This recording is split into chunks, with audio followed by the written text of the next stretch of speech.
This conference will now be recorded.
Hi Riyadh.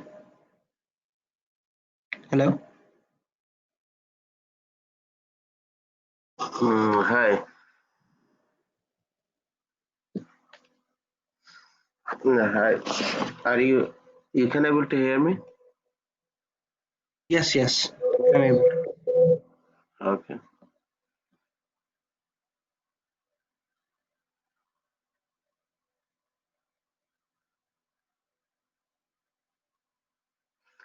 Oh, did you got my mail? Yes. Yes, yes. I did Okay. get. I'll just work and send you back, Riyadh. Okay.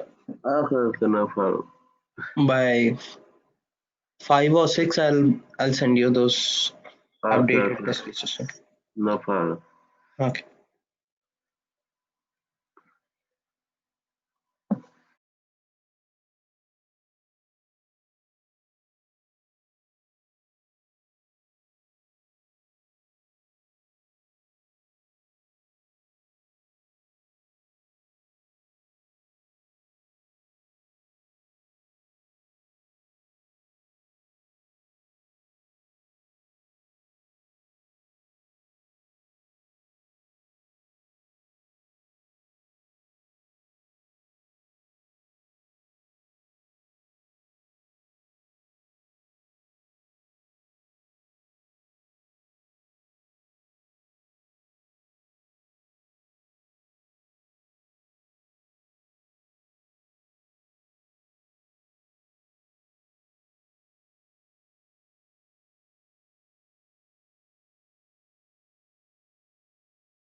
They seem so accomplished.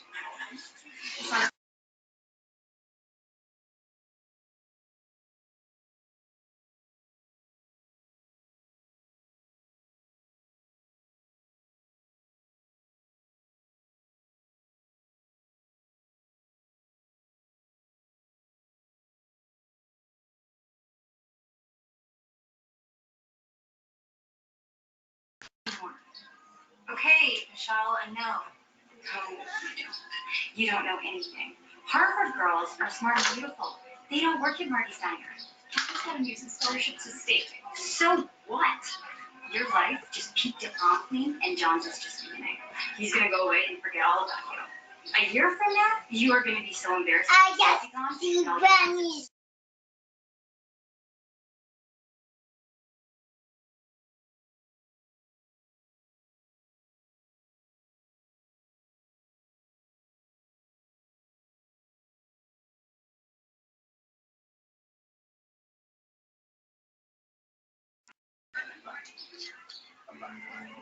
Mr. Bauer said I don't have to work till 10 tomorrow, so we can stay out later than I thought. Cool. Come on, take your crown. Well, I liked it. They look official. Oh yeah, like around the country. Yeah. You having fun? Come with me, why?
Not sure what to say, cause I'm scared.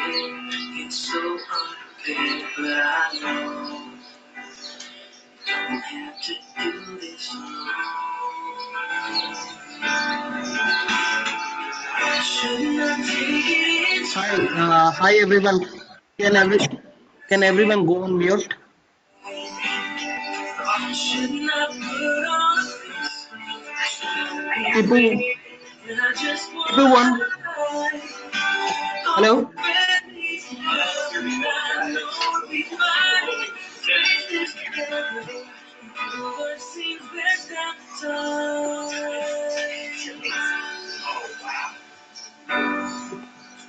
Let me show you the best one.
আপনাকে update দিই stack নামে একটা ছেলে অভিষেক নামের ছেলে ওদের কাছে আমার ক্লাসের ব্যাপারে যা কিছু লাগে ওরা হেল্প করবে আমি ওদের নাম্বারটা প্রোভাইড করবো আপনি আমার তো ওরা সব class recording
I'm watching the 2 weeks and I don't press this guy. I do have a he has a lot of connection. Resume আমাদের মত আমরা চেঞ্জ করি ওদের মার্কেটিং করে দিই আমি আজকে ইমানতে একটা ইয়েতে তোমার ইমেলটা নাম্বার আছে ওদের একটা কন্টাক্ট আপনি লাইন থেকে সব পাঠান ইমানতে কন্টাক্ট আচ্ছা ঠিক আছে দেখা যাবে ওটা আবার আচ্ছা দিব না 5 টাকা আমরা জন্য আমি ম্যাকডোনাল্ডে বসে না আপনি আমাকে 9:30 দিয়ে দিয়েছেন আমি একটু টার্গেট বলতে চাই আচ্ছা ঠিক আছে যেটা তুমি ওইটা এটা খরচটা রেখে দিয়ে দাও বাকি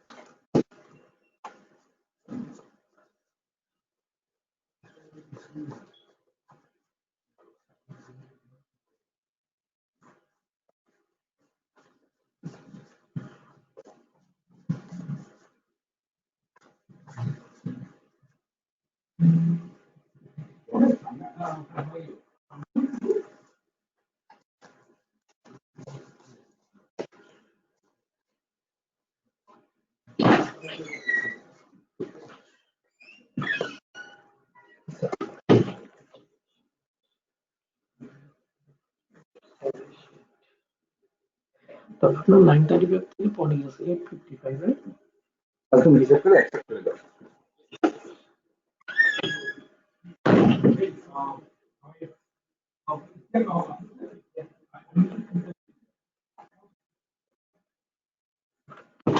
Okay. Sorry.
Hey everyone, Sangam will be here very soon, like 10 to 15 minutes.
Hi everyone.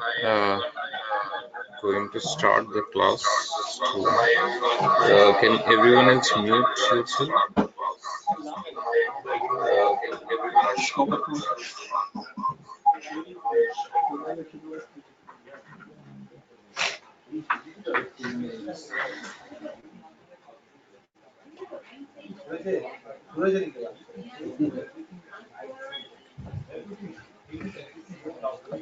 সবাই একটা মোয়ার দিছিল আমি নিজেই আইসোলেট করতে পারবো না খালি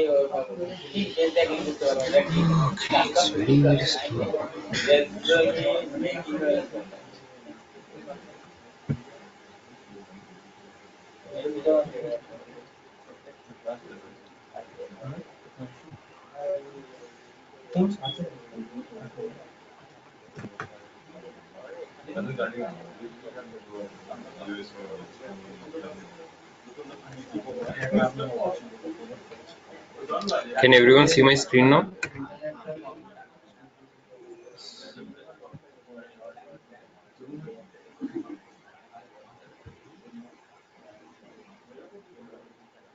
Okay. Yeah. Oh, I just shared my webcam. Okay. So let me share the screen.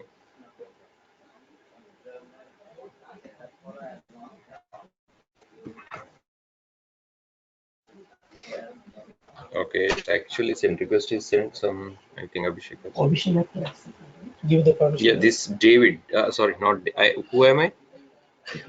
I mean, You don't know. no. This belongs to who? I know. I was just curious. Who is this laptop owner? That's me. I don't know. আগে দিতে হবে কাকুর নামে ওই যে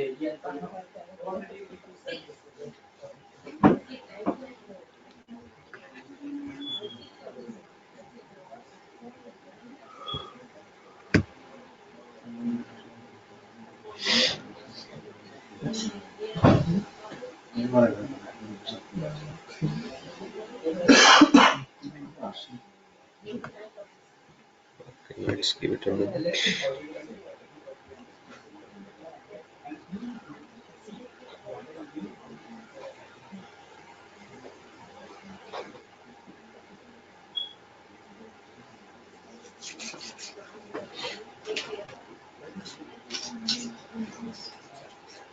you got it? Not yet. It's not shared. Somewhere. I mean, whoever is the admin organizer, they have to make it. জোকটা হয় ওরা কি বিজি ইজিলি করতে না মোবাইলে তো খুঁজে পাওয়া যায় না কি করব আমি জাহিদ ভাই স্টুডেন্টদের সাথে কথা বলছি স্টুডেন্ট নিয়ে কি ওরা তো আপনার প্রশ্ন করবা দেখবা আমরা গ্রুপ করে অনেকগুলো জায়গা পারমাকুদের সাথে মনে হয় কোর্স থেকে আসতেন না না না না না উনি একদম লাস্টে গেছে আপনি মনে হয় যখন জব পাওয়ার পরে মনে হয় দিন না দিন আমি ওখানে দাদার ওখানে 1 মাস না 1.5 মাসের মতো আছে তো আপনি কি বিজনেসের সাথে ইনভলভ হবেন হ্যাঁ বিজনেস সবকিছু ম্যানেজমেন্ট করতেছেন লেগে করতেছেন বিজনেসের সাথে ফান্ডিংটা ডিফার্ম হবে কি না আমি আমার কথা বলতেছেন না আমার সাথে বলতেছেন আমি ওরে ফোন করে জানা করে দিচ্ছি কি করব এই Sanga Yeah. Not David actually. It's database David controlling, but I couldn't find his name. So you log in as a no, login as David.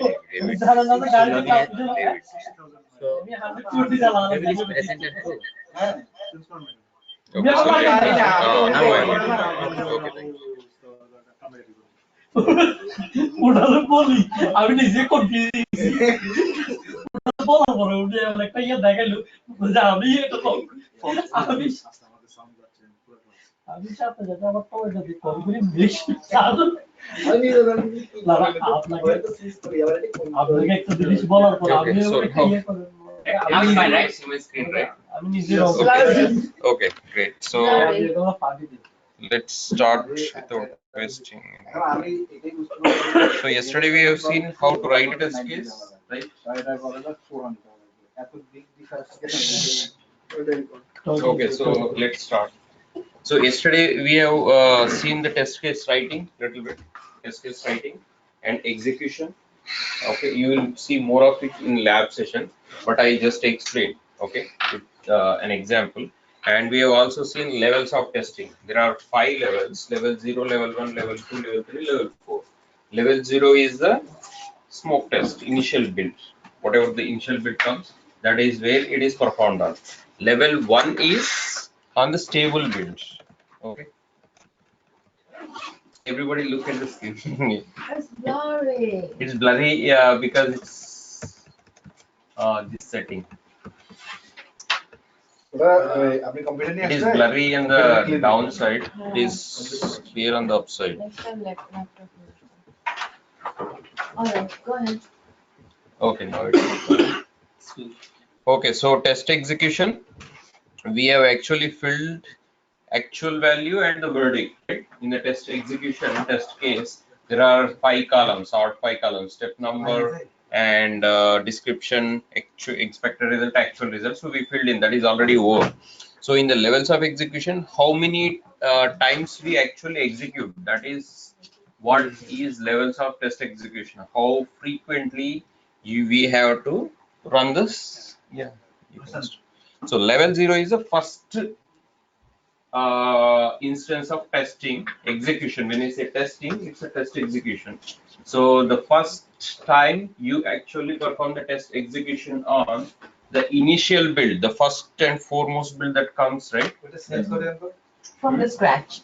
Now from the scratch, very first build, whatever is deployed on the test environment, that is where you perform the first execution.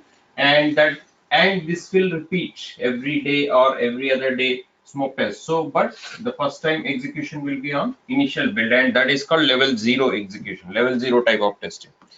Then you encounter some issues, right? You encounter some issues or you don't encounter some issues. Based on that, you they will deploy the stable build. Most likely you are going to encounter some issues and you are going to report them, right? Report to who? As a test member, you are going to report this to The supervisor of the developer. developer. So developer is going to actually fix those issues and come up with a stable build. Stable build because it is stable than before. So level 1 testing is performed by a QA member, that is you. And this type of testing is also known as real testing or comprehensive testing. Okay, so what happens in this real testing, you not just execute the simple and main features, but also execute little bit elaborated way. So you execute like 10 or 20 test cases, whatever are available, right? So that is called real testing, comprehensive testing, so complete testing.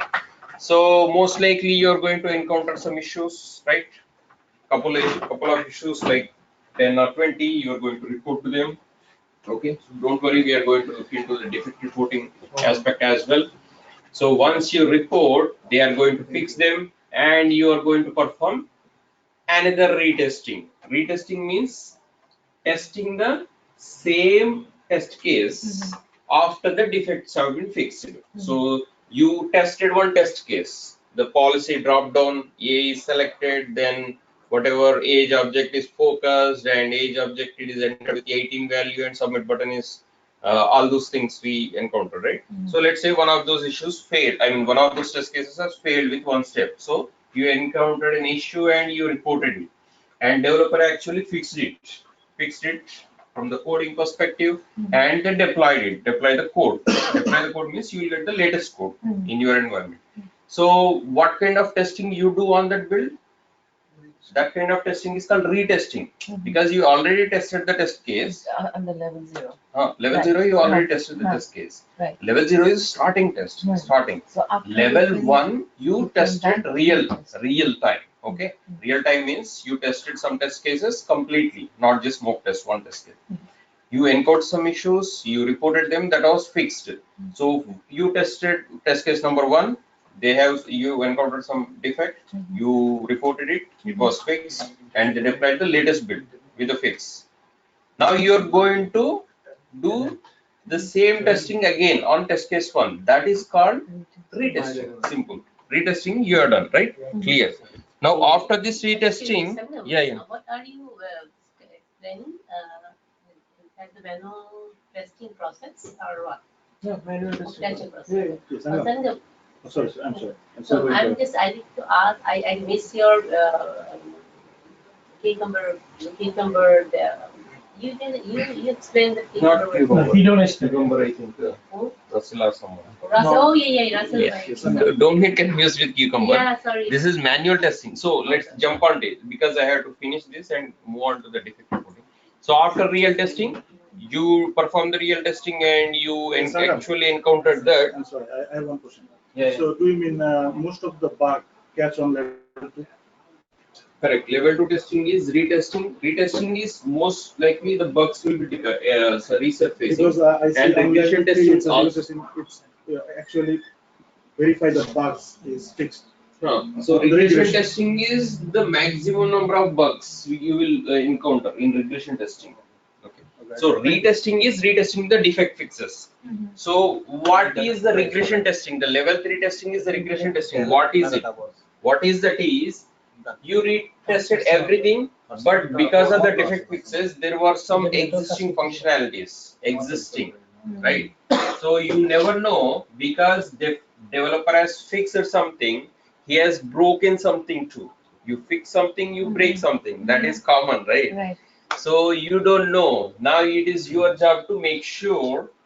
Just because developer has fixed whatever the defects you have reported, he has not broken the existing code. You know what I'm saying? It's very important to understand. So now just to make sure the existing functionality is not broken, you perform the testing on entire suite, entire set of test cases. That will be 100 or 200 or 300 depending upon the project situation. So you run all those test cases, 200 test cases or whatever. Now that is called regression testing. Regression testing, regressive. The entire thing. Entire suite, entire suite. Okay. Okay. Now, so the difference between retest and regression. no, that is very important. What is the difference between retesting and regression testing? The retesting is performing the testing on the defect fixes. A lot of background noise, guys. Yeah, everybody else mute yourself, please. Okay, so just understand that retesting means performing the testing on defect fixes. Okay, now that is done. Defect fixes are done.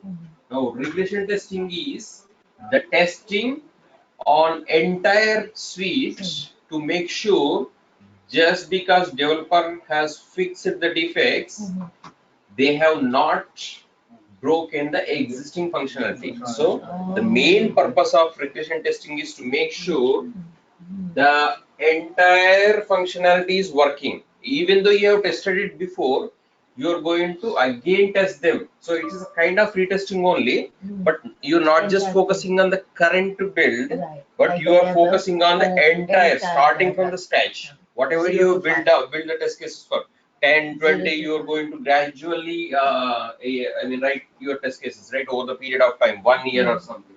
So you are there in the project for 1 year and you have written 10 test cases in the first week, 20 test cases in the first month, 40 test cases in the second month. In the 6 months, you have developed 100 test cases. Now you are in the, let's say, 7th month.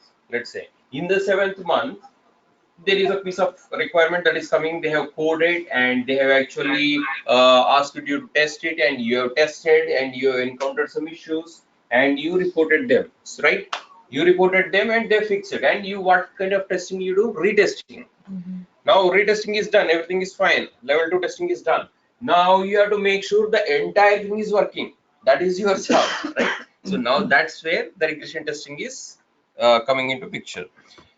Okay, so regression testing by definition, it takes a lot of time because of the nature of it, and it consists of hundreds of test cases, and that's where the automation comes into picture, because automation will take less time, correct? Now, after the regression testing, there is one more testing we have performed. What is that? Level 4 testing, that is called postmortem testing. Final. I didn't put it, but it was there in the table. Okay, if you go back there I actually put it there. Let me go back a little bit. Okay, right there, test execution. Okay, so this is the table that actually explained yesterday, right? Level 4 testing is the final testing, and that is to make sure everything is working just before you hand it over to the UAT. Yeah, go on. Yeah, like while the regression testing is on, but we found some defects or something is not working, which is other part of the application. Correct. Is that as a bug or a defect? Or It is a defect. So you again report it, again they are going to fix it, you are going to get the modified builds. Okay, so this step will repeat itself until you fix everything, every fix is completely done. I mean, it has to be 100% working perfectly. Okay, so you are going to get another defect, again they are going to fix it, you are going to retest that, again you say it's not working, so they are going to refix it again, retest, refix it. This will come, yeah, this will be cyclic process, and it will become continuously done until you are totally satisfied. You have to be satisfied, not the developer. So you, once you satisfied, you will give a certificate that this is working. Then only you proceed. So it is your job to make sure everything is working fine. You do, yeah. What was his question?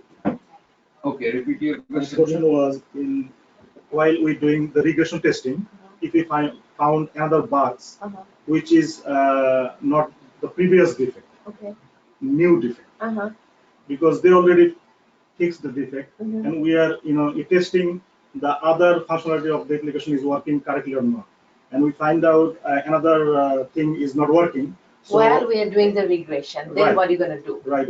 Is that a defect? He says yes, it is a defect, and until it's not clear, we are not satisfied with the whole application, it will be continuously fix and retest, fix and retest. Correct. Yeah. So that's why we are saying it's a modified build. So you're going to get this again and again, and finally after the regression test, you are going to perform a final piece of execution that is called post-mortem execution. Post-mortem is the final piece. Final regression and post-mortem is same category, or it is kind of like last minute testing. It won't take more than hours. Regression testing will take hours, but post-mortem testing, you're just making sure the final touches, everything is fine or not. Yeah. Post-mortem, because like once you get the dead body, you do the post-mortem. That's what we are just right? That's why the namings are according to medical terminology also. Right. Okay. Yeah, that's why I know the post-mortem test. Now, yeah. Nowadays they call it post-mortem test. Post-mortem is the last piece of testing. So after post-mortem testing, you don't touch. Right. So you touch it, you leave it to UAT. So they will take care of it.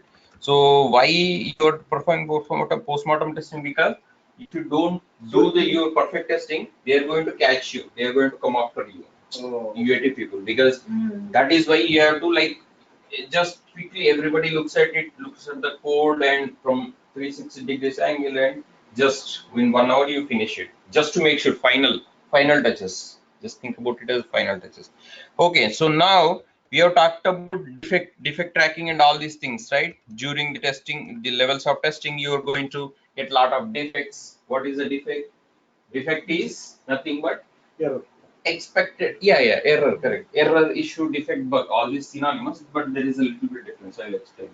So you're going to perform the test case execution, right? You have written expected result. For example, I'll take a step. So you select policy A from policy drop down. Policy A, policy B, policy are there, and you select policy A from the policy drop down. What is the expected result that you're expecting? What is that you're expecting after the selection of policy A? So all drop down should be. No, that is okay. That's already over. I just picked one of those steps. Policy A drop down. You selected policy A, right? Right. Policy. Application working on as per the requirement. Policy A should be selected. Huh? Policy A should be selected. Policy A should be selected. Yeah, that's okay. After policy is selected, there is one more expected result I told you. Submit button. Age object should be focused, right? Forgot, right? Okay. No, yeah, go ahead. Okay, so okay, that's okay. I don't want to go back because this I opened the notes in Google Sheet. Yeah. So where can I explain this? Okay, do we have the? Even Yeah, just open it here. I already explained. So do you have this thing? Google Drive. Not Google Drive. Notepad. Not Notepad. Paintbrush. Yeah. Right. So I mean, this is already done. So I am not focusing. So there is a policy drop down.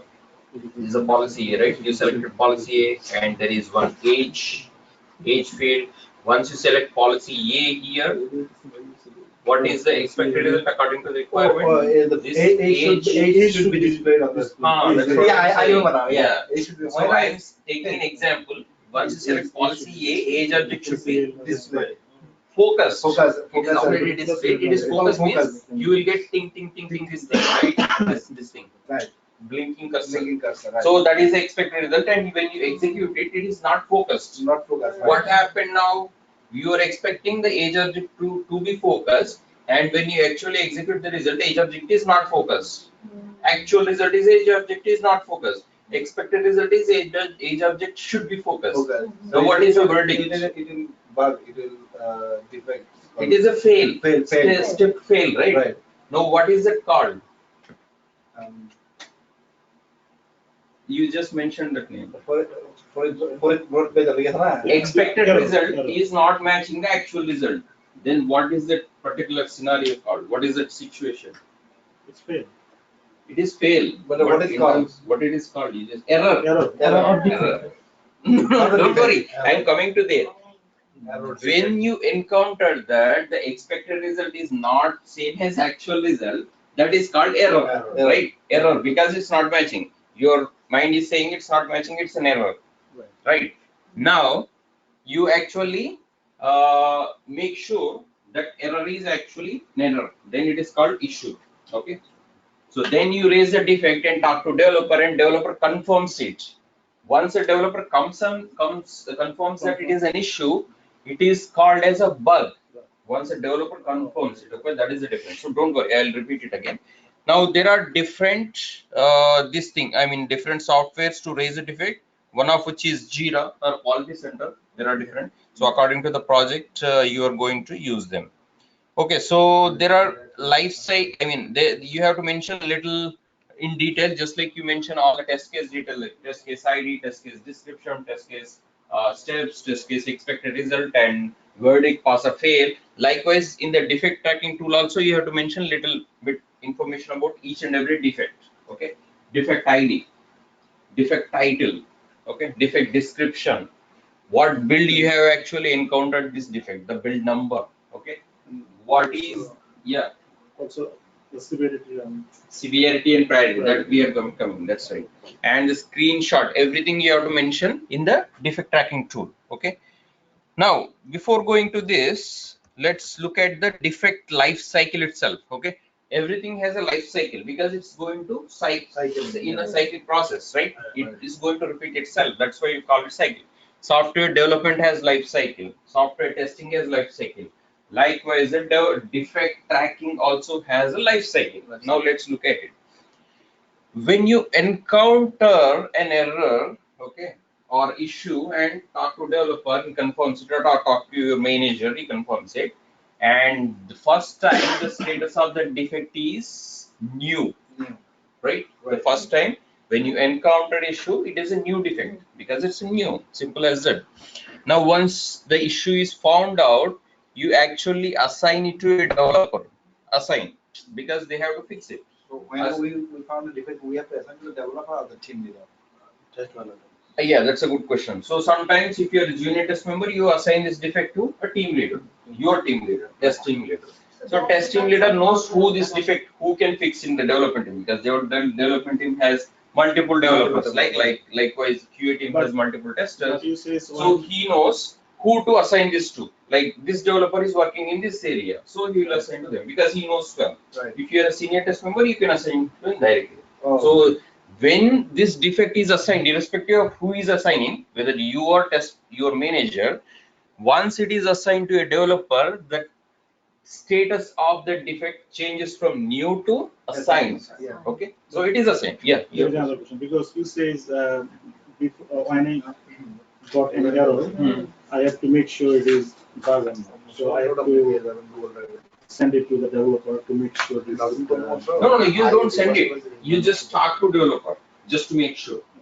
Okay. So I mean the defect life cycle also has it. My question is, before assigned to with my team lead or the developer, do I need to talk to the developer first? This is a error on that. Yeah, you can talk. If you're a junior test member, you can talk to, because once if you raise a wrong defect, it might be rejected. Yeah, that's a good idea. You can talk to developer and make sure. Okay. But even if you think it is right, and if he thinks it's a wrong defect, you think it's not working, but the developer thinks it's working, so he might contradict with you, right? He can reject it based on that. Even after rejecting, you can have a conversation with him and say, convince him that, hey, your thinking is wrong, my thinking is right, it is actually an issue. So it all depends on how well you convince the developer. So that's why you have to put a lot of description, screenshot, evidence and everything, right? Evidence is important. Screenshot is you might reject it. So all these things will be taken care in the life cycle itself. So life cycle is very important. So for the first time when you encounter an issue, it will be in the new status. New status means it is new defect by definition. Once you assign this defect to a developer, it will be in assigned state. Okay. Now developer has the defect will go into the developer's bucket. This, when it is new, it is in your bucket. That means you have to take care of it. Once it is assigned, it will go to the developer. That means the ball is in the developer's court. He has to take care of it. Right. Now let's see. Developer looks at it, and there are multiple options he can do it. Once he finds out that defect is actually defect, it's an issue and it's a bug. Developer confirmed it, it's a bug. Now he tries to fix it. Okay. So first he fix it, then he send it to us. So that is one way. Yeah. Okay, one option, number one. What developer can do with your defect, that's what I am talking about. He fixes it. Okay, so once it is fixed, he will convert it to fix it. There are more stages in between this, like it is under development, or he is working on it, work in progress, or whatever. It all customizable. These statuses are customizable. Depends on the situation. Depends upon situation and project. So these are not including but not limited to statuses. Okay. Right. You can change. These are the generic statuses. Okay. Now, developer might also think that this issue cannot be fixed right now. It is a valid issue, but we don't have resources. We don't have technical knowledge. Okay. Or it is not right now. It is important. It is important for future needs. Then they can also defer it. Defer means postpone it. Right. I don't want to fix it right now because we don't have time or something. Okay, we will fix it, but in the future. It is not that important. Priority, it is not priority wise, it's not important. So they will defer it. Okay, so that is another option. One more option. Option number one, fixed it actually. Deferred it. Option number two. Option number three is some other tester has already raised the same kind of defect. You know what I'm saying? Yeah. He has actually raised a defect, and later you raise the same defect without talking to him. Okay, so that is a duplicate. This might happen. So developer actually got the defect, and you actually raise the same defect. Okay, then he will term this as a duplicate defect. The status of the defect will be duplicate. Okay. Now one more option. Developer has multiple options right here. Okay, one more option is I told you before, not a defect. You think it is a defect, but developer thinks otherwise. He thinks not a defect. Why? Because he thinks like that. No. According to him, because he can think like that, right? Developer is thinking. You think it's a defect because you executed it and you have your actual result on test case. Yeah. Test case is yours. Developer has nothing to do with the test case. It's your baby, right? So you have the expected result, and you actually have executed and you encountered it's not meeting. Actually, application is something else. So when expected result is not matching actual result, it's a defect. Simple as that. You raised it, but developer says, hey, this is working according to the requirement, this is not a defect. So he will term it as not a defect. He can do that. That's what I'm saying. What he can do, I am saying. Okay. Does he have to have any supporting document on that? We will come to that later. Okay. Oh, that this is not the final stage. I mean, he thinks it's an art defect, and then we can. How do you react? Yeah, we can. The Okay. options. Okay. So other statuses cannot resolve. Developer thinks it's impossible to fix this defect. Impossible. Okay, so that is cannot resolve. He can put it. I mean, because of the different reasons, like cannot resolve could come because it actually needs some knowledge transfer. So knowledge, he doesn't have Java knowledge or something. So he talks to his developer team manager, developer team lead, and he says, okay, just put it as cannot resolve. So that is one option. Another option is it is actually defect, but developer cannot reproduce it, replicate it. What is reproduce? He wants to see on his machine, execute on his machine and see whether this is actually not meeting. Actual result is not meeting with the expected result. So he cannot reproduce it. So when he terms this, that means you are able to reproduce this issue on your machine, but the developer is not able to reproduce this issue on his machine. You know what I'm saying? Yeah, right. But you got the point. I got it. Okay. So that these are all 6 stages the developer can put your assigned defect into. Got it? You can actually options. 6 options, but including but not limited to. Again, there may be more or less. Okay, let's see what happens after the fix. Now coming back to fix. Okay. So once the defect is fixed, look at the arrow here. Okay. Yeah. Okay, so once the issue is fixed, then it can be closed. So look at this arrow. Okay, the issue is actually closed. That means final. The new status is the starting position of the defect status, and the closed is the last and final position of the defect status. Once It says here reopen. There is a 2 arrows.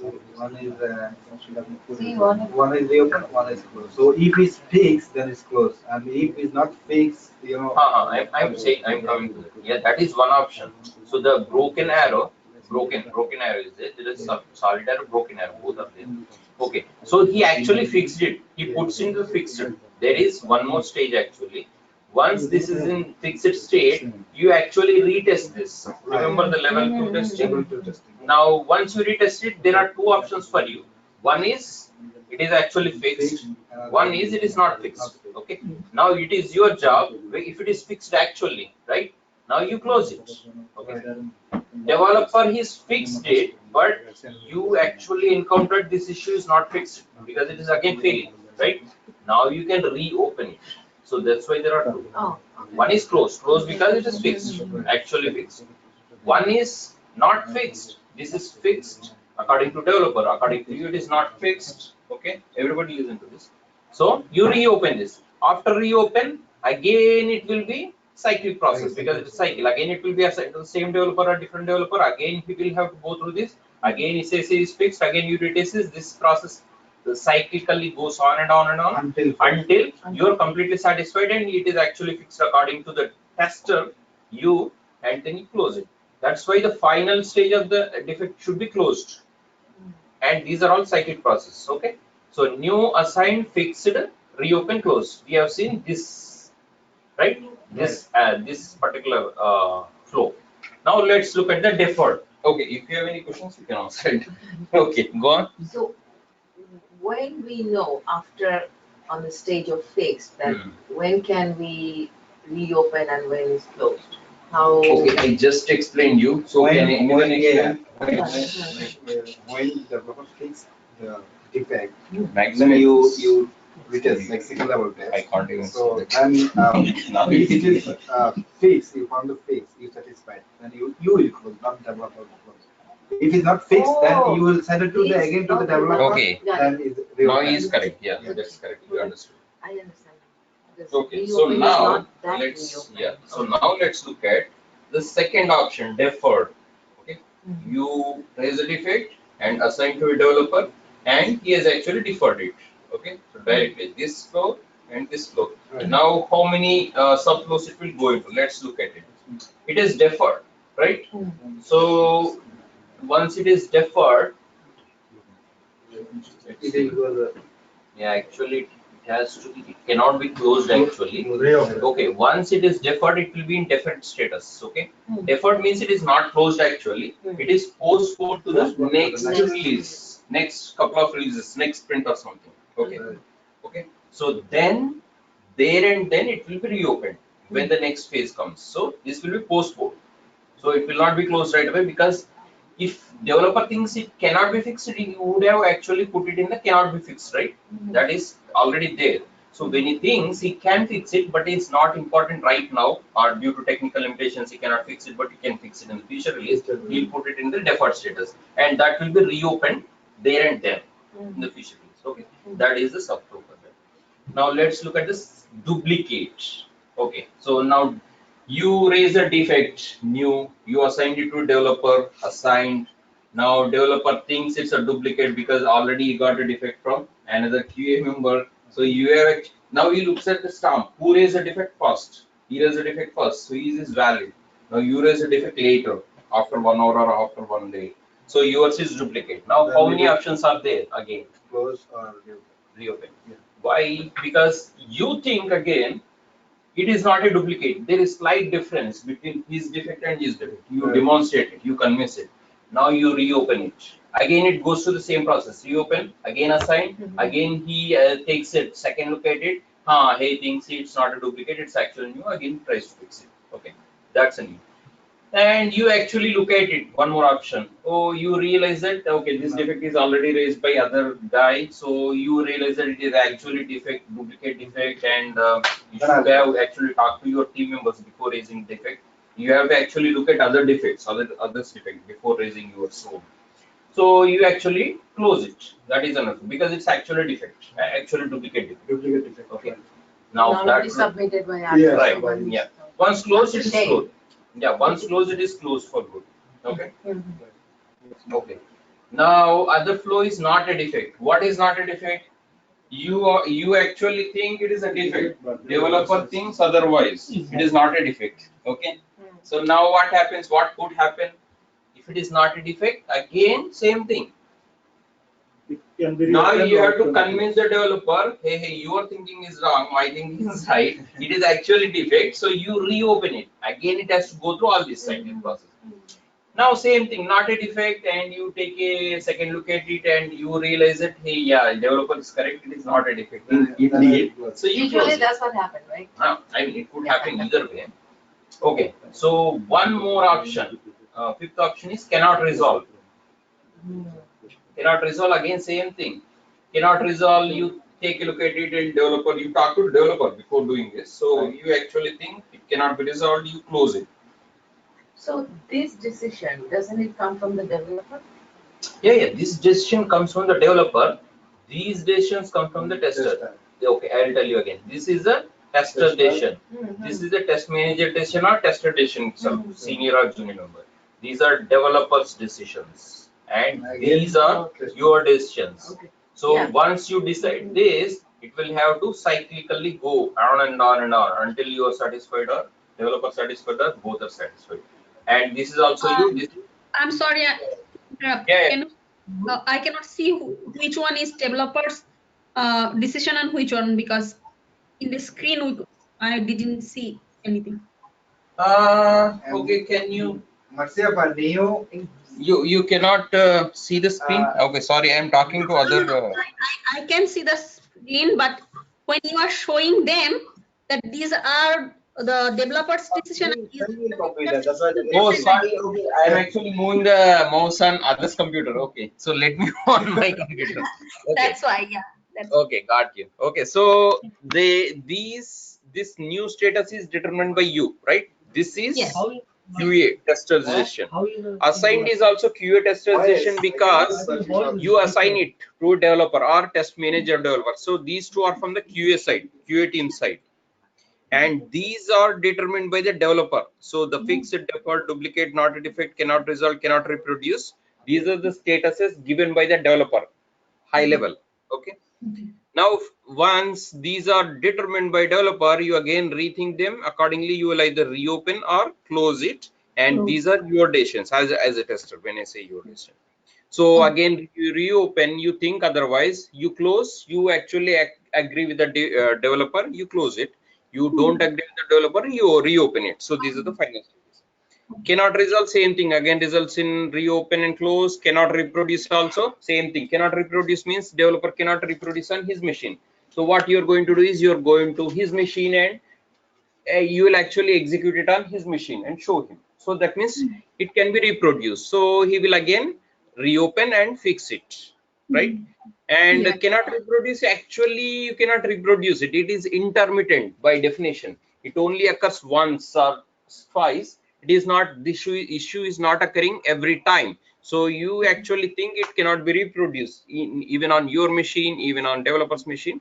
So then there is no other choice but to close it. So this is the final.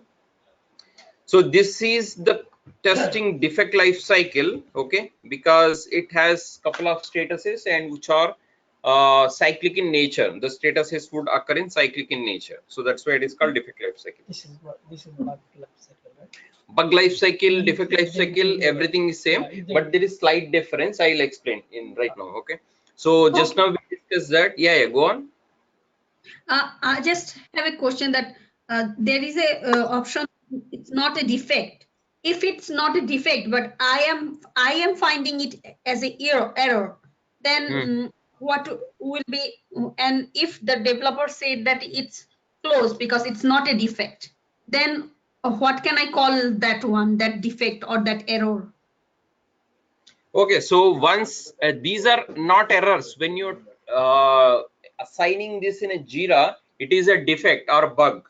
Okay, it's not I mean error anymore. So first time when you encounter an issue, it will be put in a new status. I'm repeating again. So then it will be assigned to a developer, right? Then developer can put this defect into one of these statuses. Fix it, developer, he actually fixes it and or he actually defers it, may marks it as duplicate, and he marks it as not a defect, and he cannot resolve it and cannot reproduce it, right? Then according to these statuses, you will mark this again into reopen or closed based on your thinking, based on your, okay?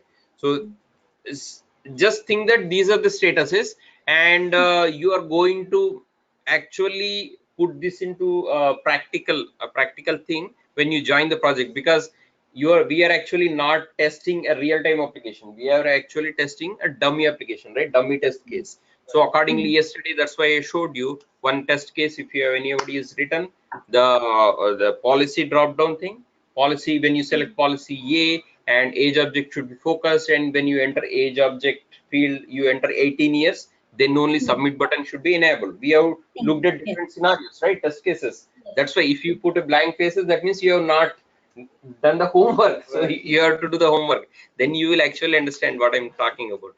So let's say when you enter age 17, submit button should not be enabled, right? That is your expected result. But when you execute it, submit button is enabled for age 17. Then what is that? Both are not matching. That is an issue.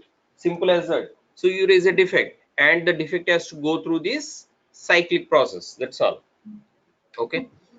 Okay. Now let's look at different meanings of the different terms in error, defect, and bug. Let's say. So what is an error? A mistake in coding, basically. So whatever the developer has done, error, or even you think it is an error in the coding, like the expected result is not matching the actual result. What is that according to you? It's an error because you think there is an issue, and there is an error in the developer code. Error. That's an error actually. If condition is not written properly, whatever, for loop is not written properly, the logic is not written properly, you're going to understand this in Java class. But just understand that there is a mistake. Mistake means by definition the developer has done a mistake while at the time of coding, accidentally or purposely or intentionally or unintentionally, whatever it is. There is a mistake in the coding, Java code or .NET code or C# code, whatever it is. You actually saw it in real time on the application with your eyes. Expected result is not same as actual result. Simple as that. You are comparing expected result with actual result, and both are not matching, and it is an error according to you. Period.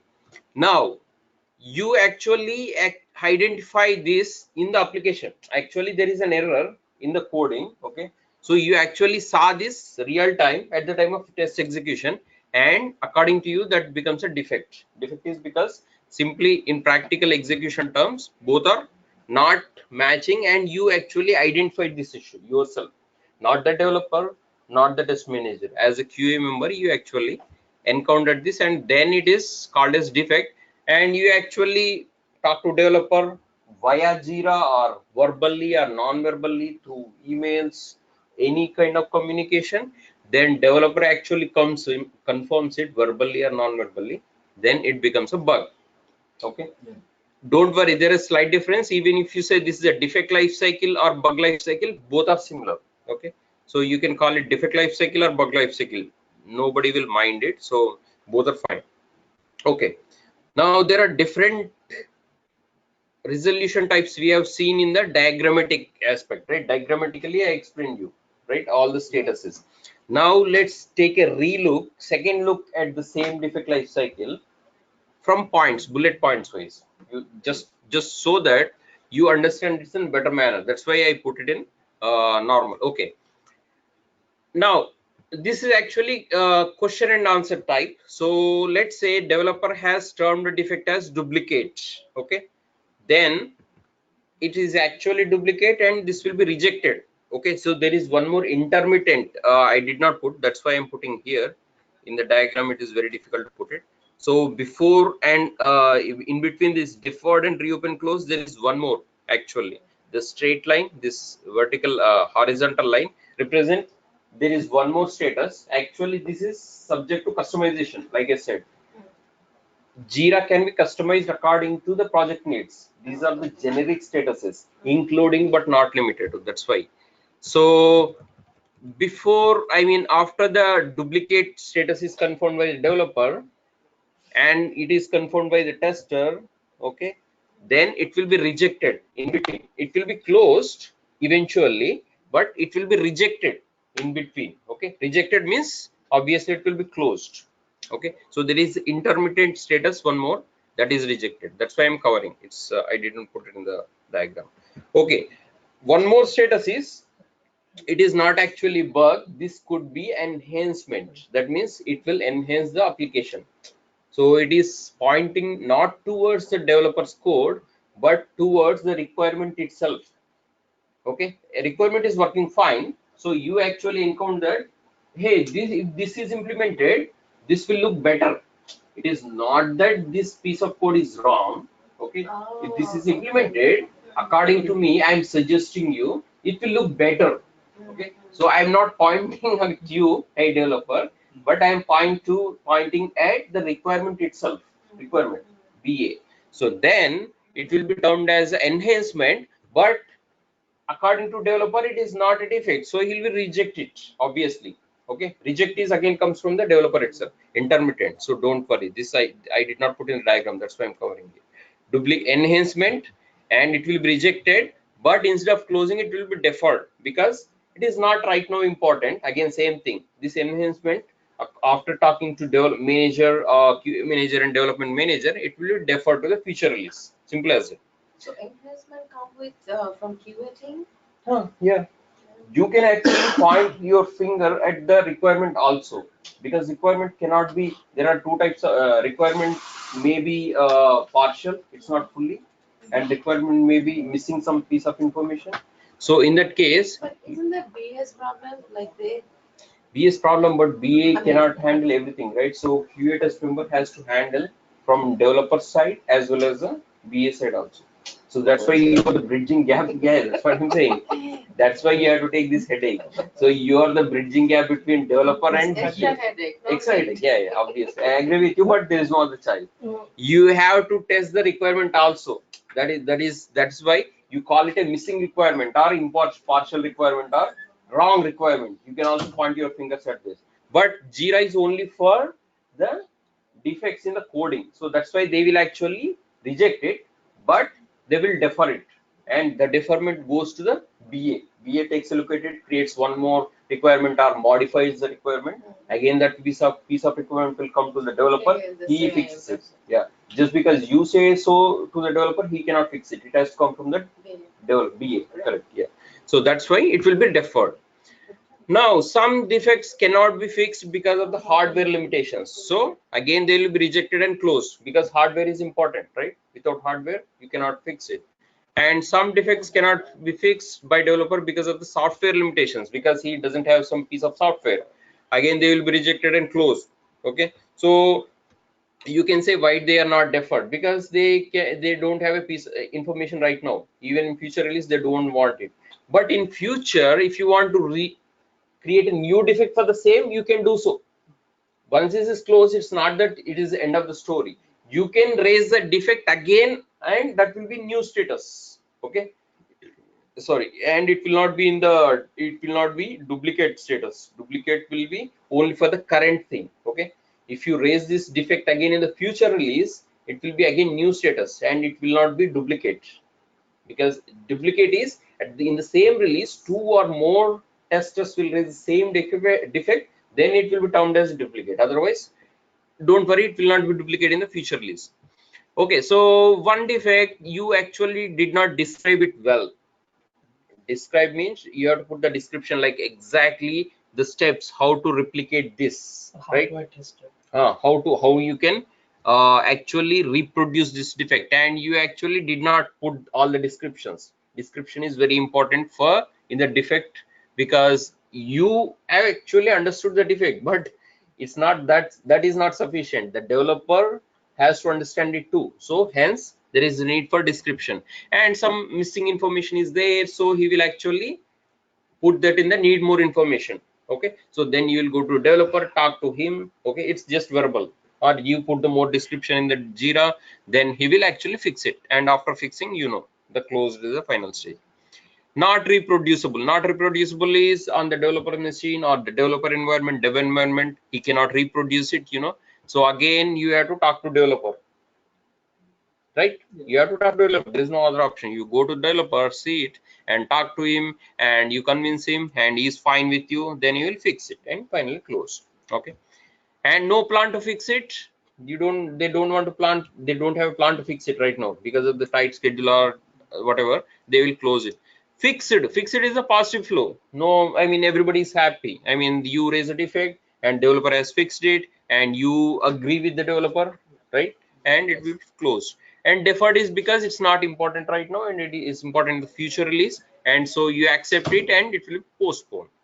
So these are different aspects of understanding defect life cycle. So if you have questions, you can think over it and just ask me questions. And I mean, understanding this defect life cycle is very important, because in the if you join a project, this is all you're going to do. The main purpose of a tester is to raise a defect, because why you're there, To find out find out the defect, and you are going to write the test cases. That is also important. You are going to write the test cases, you are going to execute them. That is for your own team purpose, right? Ultimately, for the whole project point of view, if you think, raising defect is the primary role and responsibility of a tester, right? Otherwise you are not hired. You're hired only to raise a defect, so you are actually at the same, I mean, this is the right time you are discussing exactly what is bottom line is the tester's primary job is to raise the defects, period. Okay, so this is actually the important chapter in the QA whole. Okay, so that's why I'm putting emphasis on this, and different perspective I try to explain the defect life cycle. And defect life, once you find the defect, this has to go through this life cycle, and you need to understand this life cycle very well. So you again go through this, and in the next class you can ask questions on same thing, because I explained it from 2 different perspectives. One is diagrammatically, one is point wise. Okay, so let's look at another 2 important aspects of a defect: severity and priority. Okay, now okay, so you know what severity, priority. You are raising a defect in JIRA or any other software, right? Now you have to assign a severity. How you have to say to the developer how severe this defect is, how priority is this defect is. Okay, so don't worry, I'm going to explain what are these. Now what is the definition of severity and priority? Okay, when you say severity, it actually pointing at the functionality of the defect. Functionality. How serious is the functionality is, not working. Okay. Can you give me an example? I'll give you examples. Don't worry. Priority means how soon do you think the developer has to fix this defect? How soon? You have to say to them. Okay. It is your job to say to the developer, don't take 1 hour or don't take 1 day. Fix it in right now. Fix it in next 10 minutes. So you have to say so. So the priority is actually representing the business, because the more time the developer takes, the more reputation will come down for the business point of view. Okay. So two things are important: severity and priority from developers. Defect perspective. And in the defect tracking tool, you have to, whenever you raise a defect, you have to assign severity and priority without fail to each and every defect. Now let's there are 3 or 4 statuses for the severity priority. Actually, critical is one more: critical, high, medium, low. Okay, so these are including but not limited to, again, because it's subject to customization, so they can put one more statuses also. Okay, what are these statuses? These are not the defect statuses, these are the severity priority statuses: critical, high, medium, low. Okay, now how do you critical? By definition, critical is very, very critical, right? Life critical, you have to go to emergency room. That's okay. High means it is very, very high. Okay, on the scale of 10, critical is 10, high is 7, medium is 5, low is 2. Okay, now you understand, right?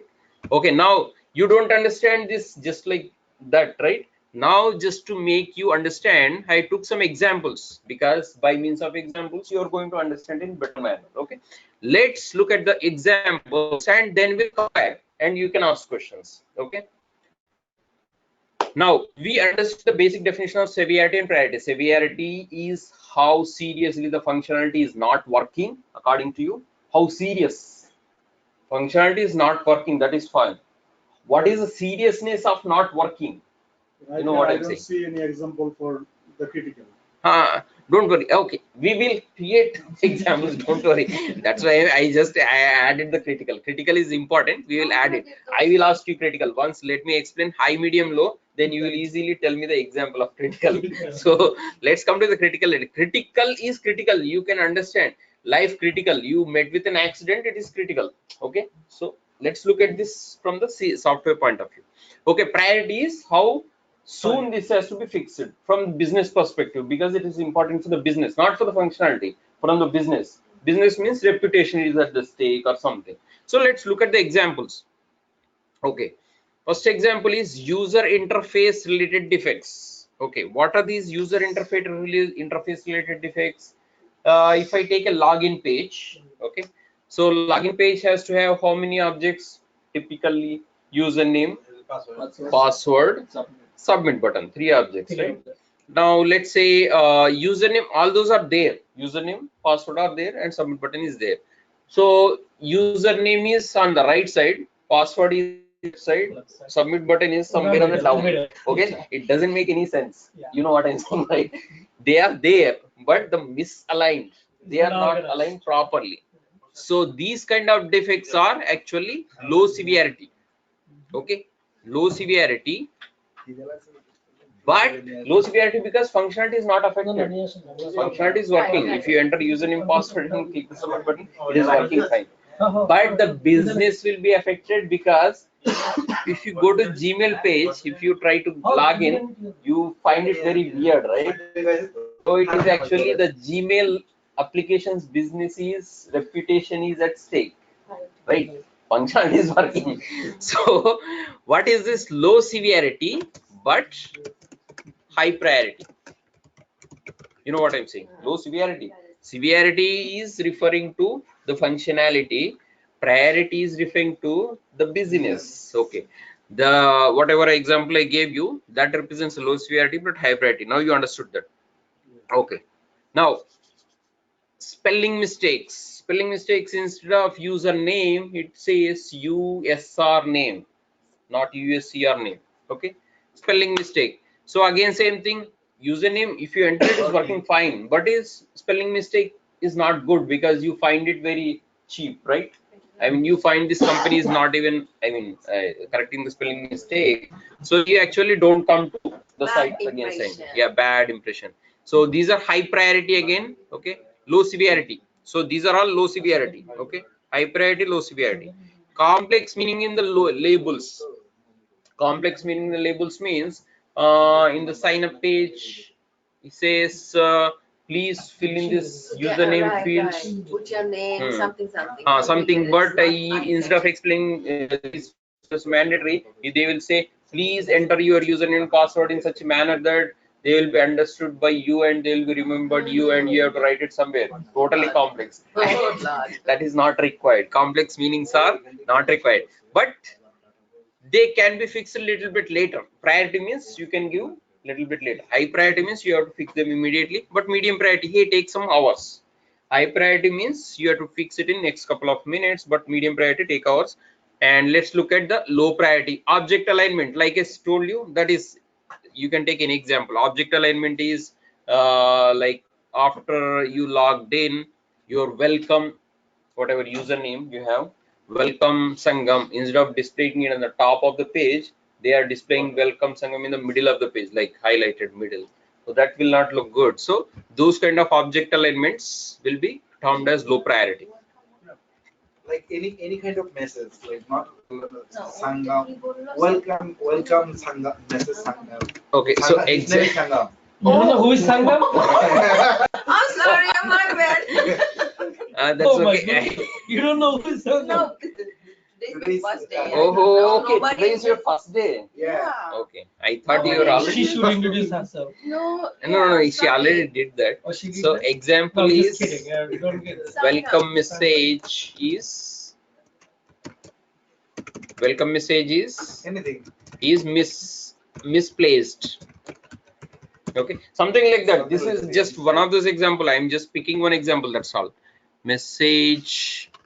Okay, all right. Error handling defects are termed as medium severity. Error handling, by definition, error handling. If you think the issue is about interface related, misalignment, spelling mistakes, complex meaning, all this can be termed as low severity, high priority, medium priority. Severity is fixed actually. I fixed it. Okay, so just to make you understand better, I fixed the severity here. Severity is high, okay, and we are varying the priority for this. Okay, so first example is the severity, and next second example I am taking severity as medium. Oh, sorry, severity is low. Nobody is saying anything. I'm starting with low. This first example with the severity low, but priority high, medium, low. I'm just varying. Okay, there is no priority critical actually. Severity critical is there, so that's why it is. Okay, severity medium. Error handling defects. Okay, medium severity. So you can think about when you enter a username has to take 3 to 15 characters, right? When you enter 2 characters only for the username, it will display, hey, username must have 3 to 15 characters or 6 to whatever. I'm just taking an example. So that error display will be displayed right in the red color below. So those kind of error messages related defects will be termed as medium severity because they are not actually impacting the functionality. Error messages are up to according to your understanding. I mean, you want to make the end user understand the error message, right? But they are not actually impacting the, I mean, functionality. Login is working, error message is displayed, but I am talking about error message itself is not correct. So these kind of defects can be blindfolded. You can term this as severity medium defects, but you have to give them the appropriate priority. So no error message, all right, no error message is higher priority because you are actually entering username, but password, let's say password field, let's say you have to enter 5 to 15 characters and it has to have at least one capital letter, simple. Okay, now you are entering username, correct, password you are not putting the capital letter, one single capital letter, right? You are clicking the submit button and you are actually able to sign up without any error. That means there is no error. There is supposed to be error, there is no error. Okay, developer has made a mistake. So those kind of defects will be of higher priority. right? Higher priority, but medium severity, because they are not that, you know, it's all subject to relative thinking. It is I mean, you can say it is, these defect severity priorities are subject to one's own perspective also. You have to use your due diligence in order to assign them. I mean, some people think it is a medium priority, other testers will think it is a low priority. There will always be discrepancy, but just think logically and put it. That's all they are saying. Okay, so it is subject to your own perspective. There is no other option. Wrong error messages. Okay, so let's say username you entered correctly, password you did not enter correctly, right? But it is saying username has to have correct characters. You actually did not put capital letter in the password. The error message should be about the password field. Instead, the developer is displaying error message about the username field, which is wrong, right? So those kind of defects. But nowadays I saw some error message, like if you mistake in password or username, it doesn't matter. It shows like credential error. Only one kind of error message. That is also thing. So if you make mistake in both, it is also only showing one, but they have to show two. So those kind of mistakes again will be termed as medium priority. So that's the bottom line is severity will be medium related to error messages, but you think logically in order to assign the priority. Okay, it's again subject to your own thinking. There is no right or wrong answer here. Okay, just think properly, that's all. Okay, so this will help you. So error handling messages, you can blindly term them as medium severity. That will help you, but this nobody will help you. This only you can help yourself. Okay, complex meaning in the error messages. So I made a mistake in the password field. It is saying instead of please enter the password with at least one capital letter. That is simple, right? So what is a complex meaning? You have to you must put one capital letter, otherwise it's not very good at whatever. It doesn't make any sense. So let's say, I mean, I'm just saying. Okay, so those kind of you will see in the real time. If you see, you will understand.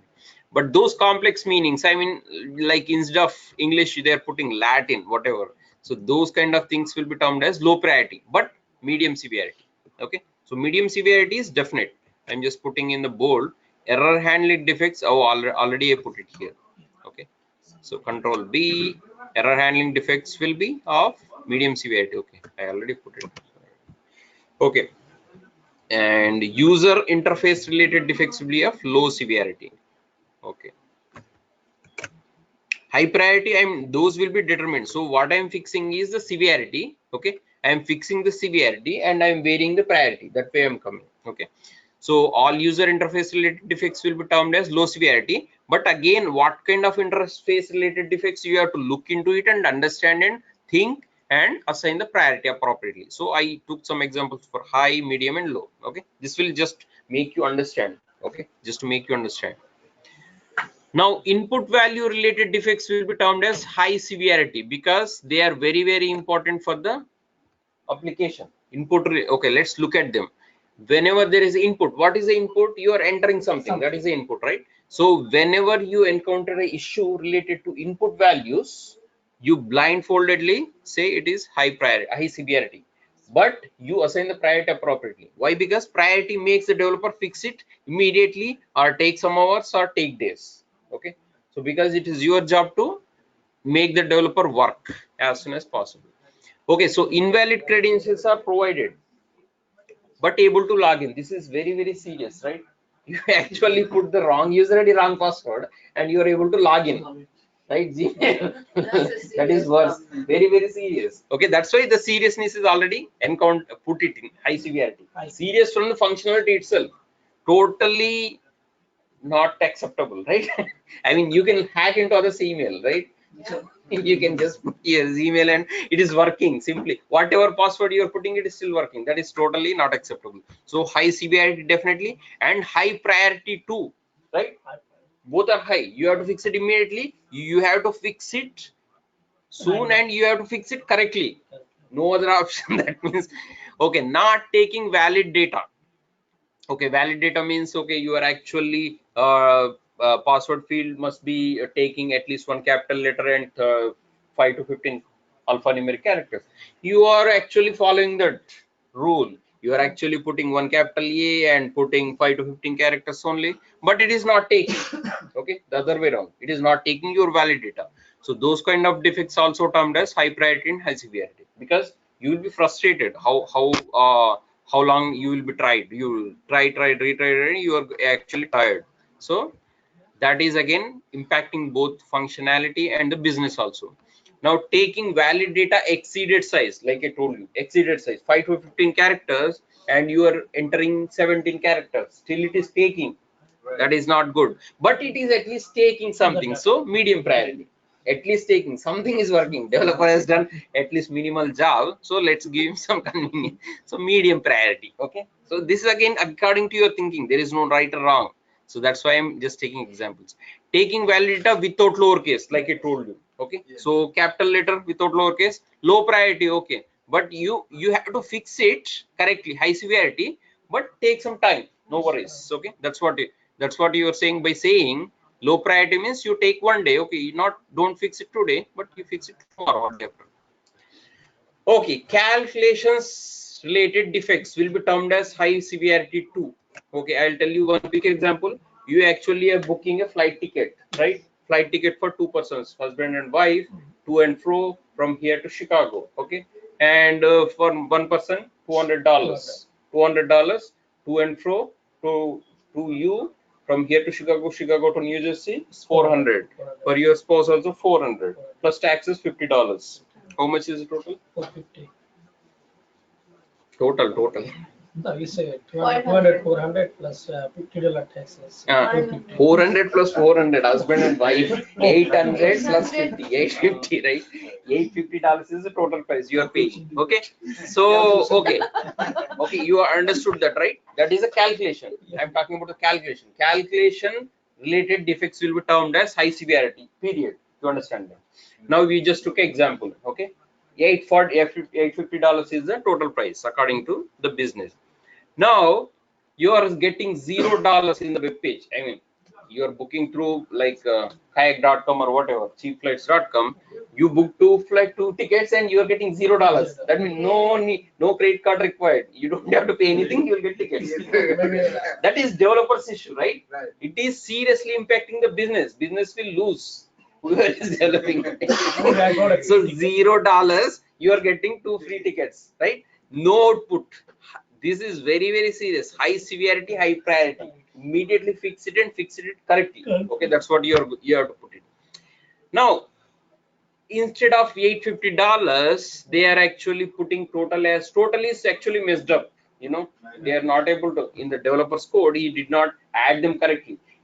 Instead of, just like you said, instead of $850, he only put $450. He did not calculate the spouse. So basically, you're getting buy one ticket, get one ticket free. So that is wrong output. Okay, you are getting some output but wrong output. So you can assign it as medium priority, high severity, but medium priority. Okay, I mean, I'm just taking a drastic example.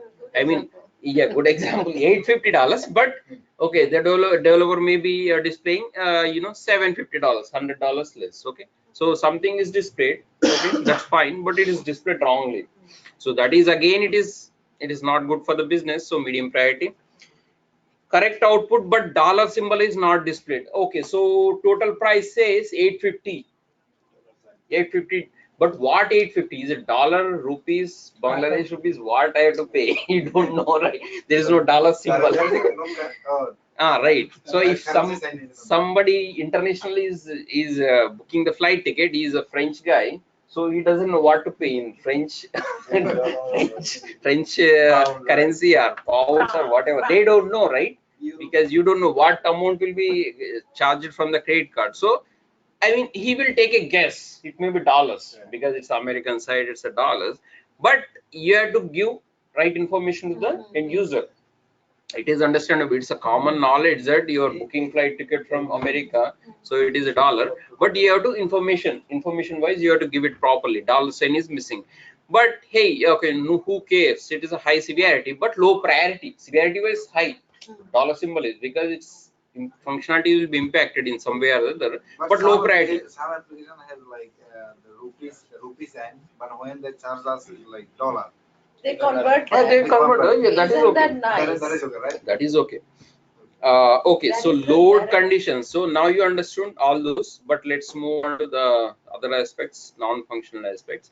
Load conditions, performance related defects. So these will be termed as high severity too. Okay. Right. Why? Because if you go to Amazon site in certain day of time, Amazon site will be accessed by not just one user, right? It will be used by tens of thousands of users at the same time. The same product may be checked out at the same time, right? And the user load in such a way that at a particular certain point of time in a day, like after lunch or something, everybody will be accessing Amazon during lunch time. So they actually are not able to load the page itself. They bought something and the after checkout page is not opening because of the load, the too much load, and the server is not able to take that load. Imagine.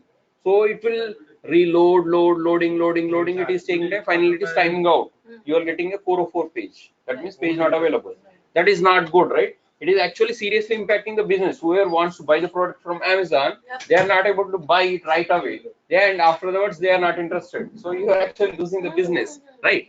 So those kind of defects are termed as high severity because you are getting 404 page. You're not even getting anything in a page. You're totally getting blank page. So that is high severity. It is not your fault. It is not developer's fault, but it is a performance testing wise. Okay, it's the infrastructure team wise. They have to increase the number of CPUs or memory and all those high level. Okay. 1 second. Hello. Yeah. వచ్చేసావా? Yeah, బయలుదేరు అయిపోయింది 5 minutes. Okay, 5 minutes అయిపోయింది. Yeah, okay, so I'll end this class in 5 minutes, don't worry. Okay, so it's almost over. Okay, so load conditions, performance related defects will be termed as high severity. Okay, the reason I told you just before, because the functionality is not just the functionality is important, but the load is also important. The developer and infrastructure team in combination with each other, they have to develop the product application very well in such a way that even if hundreds of thousands of users access the application at the same time, the application has to still work, right? Not just one user. In real time, multiple people work, try to access this, right? And in some cases, you will see this low anything, Netflix or something is loading, buffering. It is not just your Wi-Fi speed, but also from server side.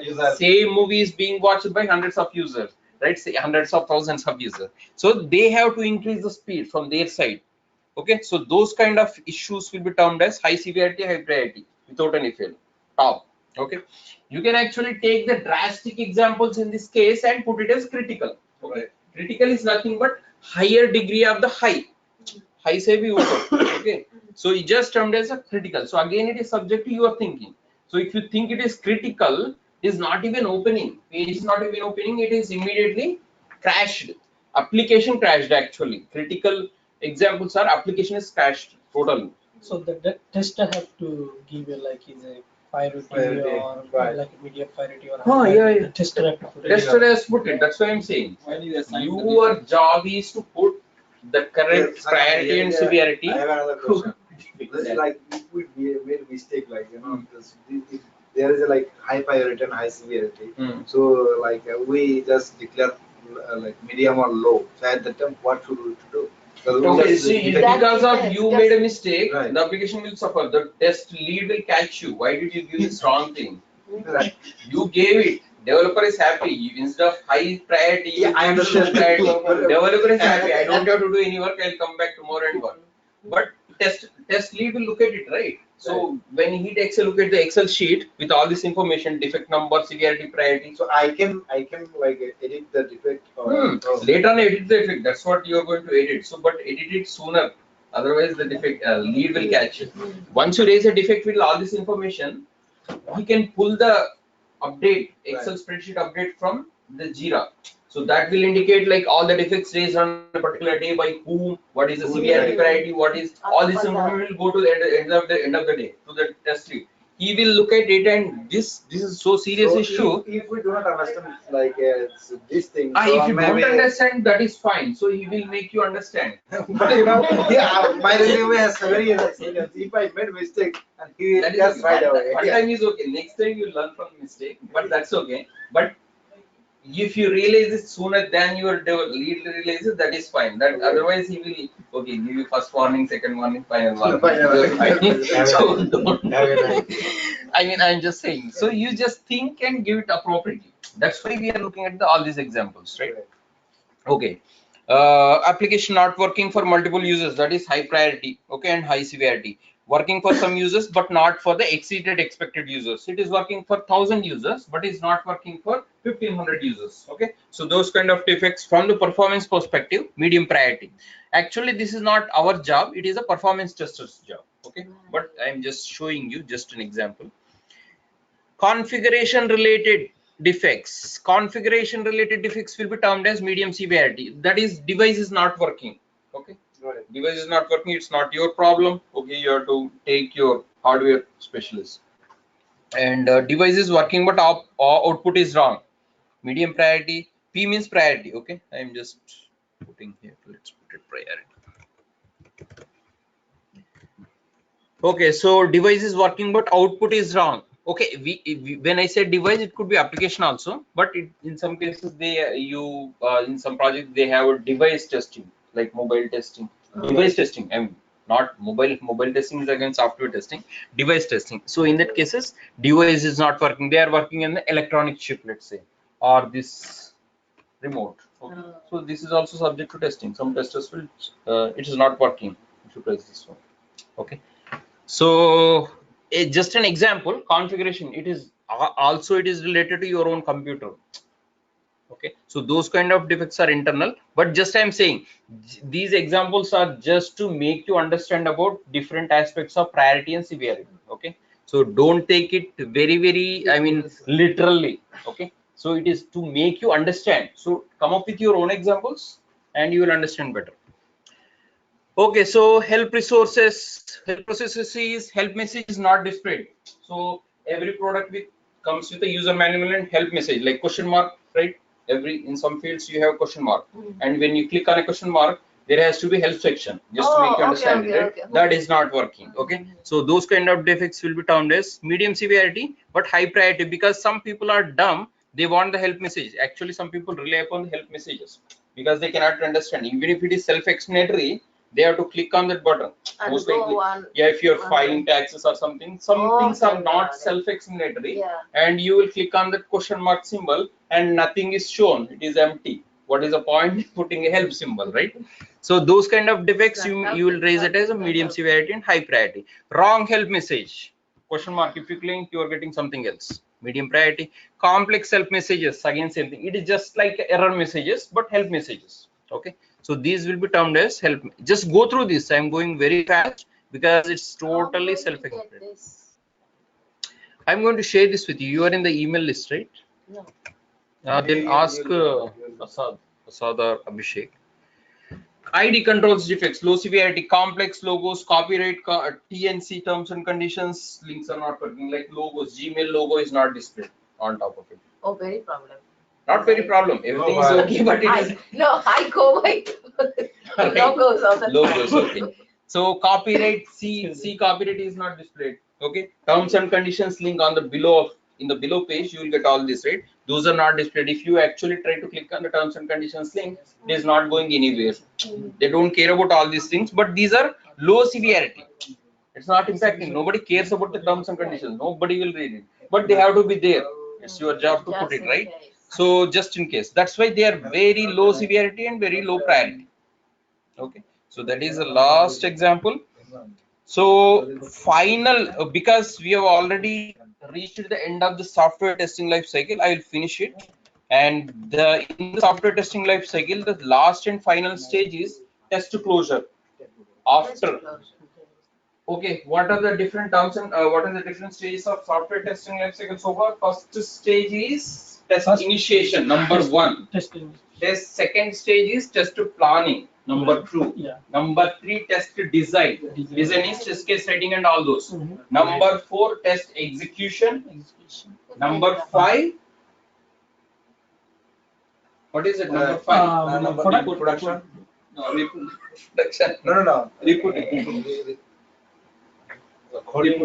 and defect tracking, right? Yeah. And the last and final stage is number 6, test close. Just go back and read all those steps. Okay. So number 1 to number 5. And last and final stage, I might have missed one. That's why you're laughing. Okay. So it is not that you have to remember all of them, but just understand on the overall high level service: test initiation, test planning, test design, test execution. Now coding doesn't come into testing. I'm talking about the testing life cycle. Yeah. Okay. And defect tracking or something, one more step. I actually missed it. I'm sorry. The last and final step is test closure. Finally. So by definition, test closure means you are going to close the chapter for that particular sprint. Because it's a cycle, software testing life cycle, it will repeat itself. That is another story. But in the particular sprint or a release, this is the final stage for that particular release. Understood? So in the test closure, who will get involved? Project manager, team manager, and team lead. Test manager, sorry. Test manager. PM means project manager. That's a abbreviation. TM means test manager. Test team has a manager. Project manager will look into all aspects of the project, including development, including BA, including testing, everything on a high level. Test manager will be the manager of you, like test team manager. Team lead is like your own lead. TL is actually your lead. Like this is the hierarchy. PM, like TL works for TM, TM works for PM. Like hierarchy is one. It's not work for, it is work with. Okay, it's not working under. Nobody is working under anybody. It is actually flat. And some hierarchy will be there, but everybody is equal. Sangam, is there any specific rule for who I'm reporting, like to the? Yeah, you will be reporting to TL. That's why. See, that is right. You as a junior test member, you are reporting to TL, test lead. Test lead will be reporting to test manager. Test manager will be reporting to project manager. Project manager will be reporting to client. That's hierarchy.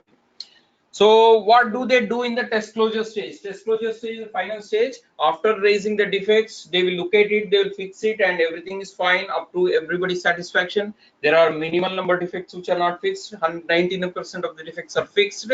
They will say it's a go. Go means you can release this software to the production. Okay. And let's say 60% of defects are fixed, 40% of defects are not fixed. Actually, that is not a go. That is a no-go. That means it is very bad. We cannot let this piece of software go with these so many defects. It is going to put our reputation at the stake. So they will say no-go. No-go means no, nothing is going to production. We have to actually work on the weekends and all those things will happen. Okay, the work overtime. That is because nobody did a good job. Development and testing, BAs. So they actually has to work overtime to get this done. UAT testing, so we have to do it a lot. Like UAT team will do. UAT team will do. So before the test closing, right? No. This is test closure for the system testing. In that software development life cycle, after the system testing, there is a UAT, right? Right. Go back and look at the software. You will understand later in the next batch. But in the software development life cycle, SDLC, how many stages are there? First is 7. What are those? 5, 6, 7, whatever. Requirement. No, 6 to 7. Requirement gathering, Depends on the system company. analysis. And test, not test, system design. After that, coding implementation, then system testing. In the system testing, we have all these stages within. Within the system.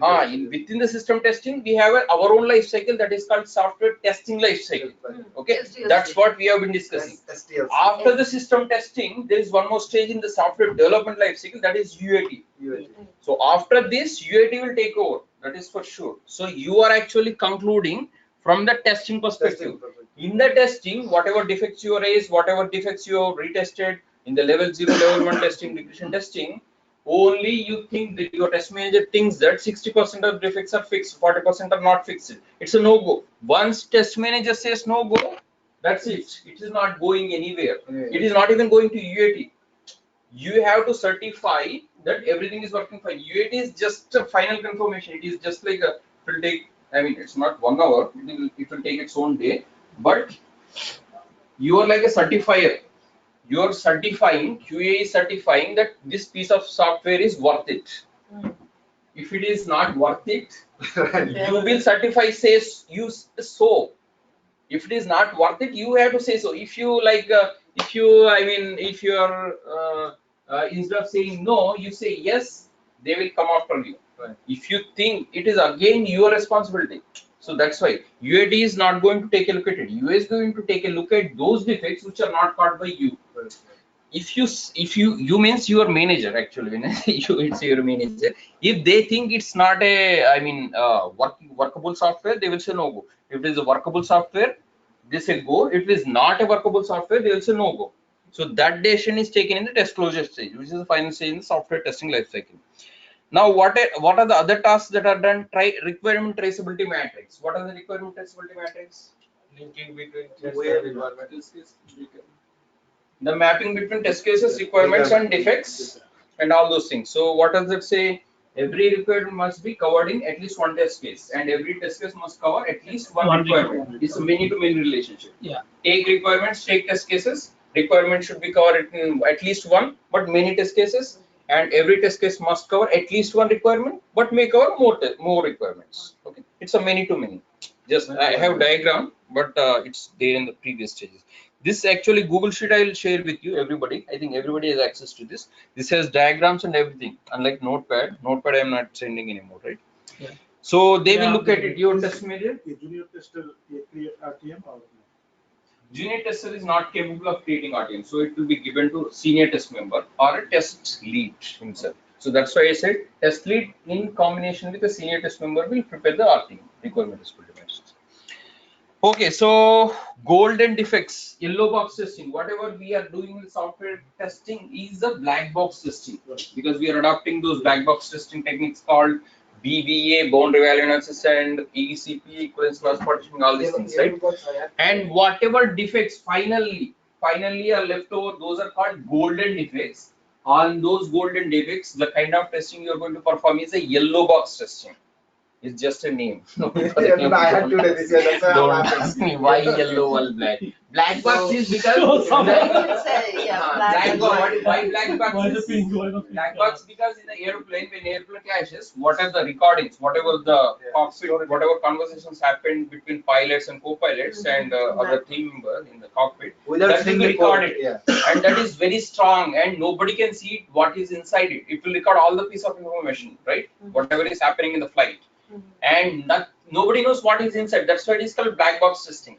So same thing with the testing also. We don't know what is there in the software coding. We are not supposed to know. Okay, if we are knowing, then we cannot test it properly. That's why you don't know what is in the coding, and that's why you are calling it as black box testing techniques. Okay, and you are adopting some techniques. So likewise, golden defects are the last pieces, like whatever the last drops in the alcohol. That is called golden drops, right? So likewise, golden defects are the like last leftover defects, and all on those leftover defects you are going to perform yellow box test. Okay. So this leftover defect, when you teach it, like next sprint or what? No. Right. Before that next sprint will be taken care by the deferred defects. Don't worry about this. These are the final piece of defects which are supposed to be tested in the yellow box testing. Quickly, it will take a matter of minutes, not even hours. So once this is done, sign-off meeting will occur. So sign-off meeting, they will discuss about the deliverables, what are our deliverables, test cases, test reports, defect reports, and all those things. Everybody will discuss about them, and finally they will sign off. So sign-off means go or no go. They will sign it actually literally, go or no go, and once it is go, they will deliver the software to production. Otherwise, they won't. So that's all about the software testing life cycle. Okay. Okay, so there are deliverables, right? It's almost at the end. Don't worry. Okay, that is the end of the software testing. Actually, I'm ending today so that we can start in the next class the Java classes fresh. Okay. So you are actually come on the last class of software testing. That's okay. You will be covered in next class. Okay, so question. Yeah. Now questions. About Like you said, it's take 1 or 2 minutes to test the golden defects. Yeah, final. But when you get the defect, you have to fix it. So you need time for this. So No, that life cycle doesn't occur to gold defects because before signing the up, they will catch one senior tester. That's it. Senior tester will be there with the test key, and they will just look at, because he's a experience. Will just look at whole application on a high level, okay, and look at those. I mean, and so defect. This thing Excel that says defect tracking. What are the defects so far? Defects. What are the priorities? The defect. What do we call defect report? Okay. So whatever leftover defects are there, right? Final piece of defects. They will try to fix. There will be one developer, one tester. That's it. So it will be tightly closed in an environment, and they sit in a room and they will fix it. If they are not fixed, they will look at it severity. Severity is very low priority, then we leave it. Otherwise, just fix it. Immediately, one developer will sit with one laptop, one tester will sit with one laptop. That's it. There is no formality, no protocol needed. Immediately fix it. Can you fix it? You can't fix it. Tell me. You can't fix it. Low priority, low severity, fine, no problem. High severity, no go. no go. Okay, so they will immediately make a decision, write it then. Go or no go decision. Just think about it as a immediate thing. Test manager, test lead, senior test member, and a developer, senior developer. So they will be just looking at screens and just deciding whatever you decide immediately. Schedule, they have to go according to schedule, right? So don't worry. Just understand it's not our job to do all those golden defect testing, but from interview point of view, if they ask what is the golden testing, you have to say golden testing is done the last leftover defect before a go or no go decision. And that kind of testing is called yellow boxes. Just for the answer, that's it. They're not actually doing this. Okay, so before closing this session, just discuss about few more important topics. Whatever. What is the test scenario? What is the test scenario, everyone? What is the test scenario? Test scenario is a testing possibility. Okay, so you are going to write test scenario in that, right? Whatever test scenario according to requirement, you are going to write it. That means the possibility of testing is itself is a test scenario. What is the test case? Test case is nothing but the step-by-step elaboration of the test scenario. That means you are chunking up the test scenario into step number 1, 2, 3, 4, 5, right? Okay. Don't worry if you don't understand right away, but yeah, that's okay. Okay, so example quickly I'm giving you. These are last examples. Okay, whatever I covered, I'm just reiterating. That's all. Scenario will look like this: login with user ID, valid user ID, and valid password should display the user's account page. Simple. Now, how are you going to write this test case? Step: test description, expect result, actual result, verdict, test data. Right. Step number 1: launch the web page. Expected result: web page should be launched. Actual result: you are going to put it. Actually, web page is launched. Enter the valid user ID with a valid password and click submit button. Then what is the expected result? Login page should be successfully done, and it just go to next page. Actually, you are getting error message. You are going to fail it. That all the rest of the story will take place. Okay. So this is just to reiterate, because these are the two important aspects of the testing. What are those important aspects? Test case, test scenario writing, test case writing, test execution, then defect tracking. 4 important topics. That's all. So far, whatever we have discussed, these 4 are the very important topics of you that you have to understand. I mean, you have to put them in your brain literally. Hardwire it. Okay, there is no other option. Okay, so finally, some glossary. I mean, just so that you understand. I mean, because you should not put blank face if you join a project. What is a PM? PM means project manager. This is just abbreviation, glossary. That's why I call it. TM means test manager. TL means test lead or team lead. Okay, whichever the case may be. So it's, I'm just putting. TE means normally test engineers. STE means software testing, senior test engineer. Okay, and TC means technical consultant. Normally, technical consultant means he is actually a full timer, because there are 2 types of employees, right? Full-time employee and contract employee. So normally the technical consultant is full-time employee. So when you're a contractor, you're a contractor or contingent worker. There are many terms to use it. Okay, so what type of documents you are going to deal with on a day-to-day basis? Test case documents, RTM documents, Agile is an environment actually. The main reason I put it in here is these are the important terminology. And requirement traceability matrix. Actually, the requirement traceability matrix is RTM. Okay, so let me delete this. Okay, guys, so that's all for today, and that's all for the software manual testing. So we are actually concluding manual testing session today. So now we are manual tester. Hopefully, but you have to understand, you have to go through this again and again and come up with questions if you have any. Okay, so in the next class, I will, don't worry, if you have any questions, I will try to answer them. Sangam, Yeah, are we so practicing this on a real life scenario, like how you do that, like a dummy thing? that's what I showed you, right? When I share this with you, because of the time, I am not going to, go back. So I gave all the examples. See here.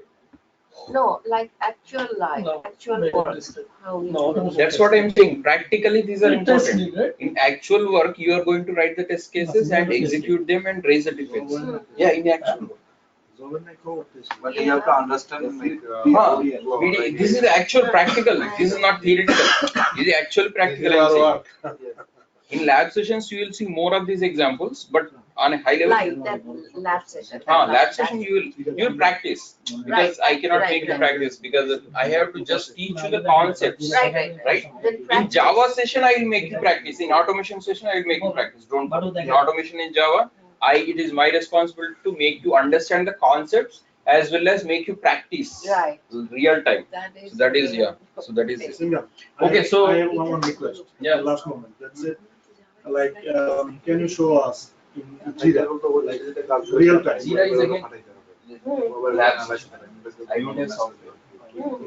Don't worry, you can ask yourself. JIRA, I don't have softwares, that's why I cannot show you real time. So all those JIRA softwares and everything, Prasad will take care of. Okay. Or Prashant. Okay, guys. So I am ending the session today. Any more questions, or we'll call it a day? Yeah. Yeah. Here.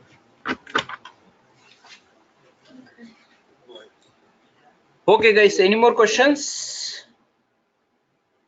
Any more questions here, or no more questions, right? Okay. So Russell, you are going to take over. Not sure, maybe. Okay. I think first Okay, so I'm going to end the session, and in the next class we are going to take a look at automation. Half an hour, Prashant will take. Prashant will take, right? Okay. So I'm going to close this session. Okay. Half an hour, Prashant will take. All right, guys. Bye bye. Good night. Good day. Good day.